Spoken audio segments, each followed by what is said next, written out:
বলতে এবার শাকিব খানের নতুন সিনেমায় জুটি বেঁধে অভিনয় করতে যাচ্ছে পশ্চিমবঙ্গের অভিনেত্রী কোয়েল মল্লিক। আর এটি মুক্তি পাবে 2027 সালের ঈদ উল ফিতরে।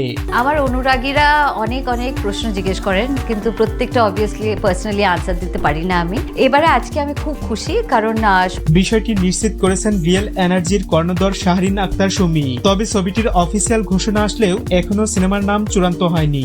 একমাত্র বরবাদ মুক্তি দিয়ে বাংলা ফিল্ম ইন্ডাস্ট্রি কাঁপিয়ে দিয়েছিল হৃদয়। তারপর থেকেই ভক্ত অনুরাগীরা দীর্ঘদিন যাবৎ অপেক্ষায় ছিলেন এই নির্মাতার নতুন ছবিতে শাকিব খানকে দেখতে চাই। ফাইনালি অফিসিয়াল ঘোষণা আসার পর থেকেই প্রশংসার জোয়ারে গা ভাসাচ্ছেন নেটিজেনরা। এখন ভক্ত অনুরাগীদের একটাই প্রত্যাশা, এবার শাকিবের জুটি হিসেবে কোয়েল মল্লিককে দেখতে চাই। তবে এ ব্যাপারে এখনো মুখ খোলেননি নির্মাতা প্রতিষ্ঠান। শাকিব খান এখন অব্দি ওপার বাংলার প্রায় নায়িকার সাথে জুটি বেঁধে কাজ করেছে। সত্যি যদি এবার তার সাথে জুটি হয় তাহলে দর্শকদের কাছে অনেক ভালো লাগবে।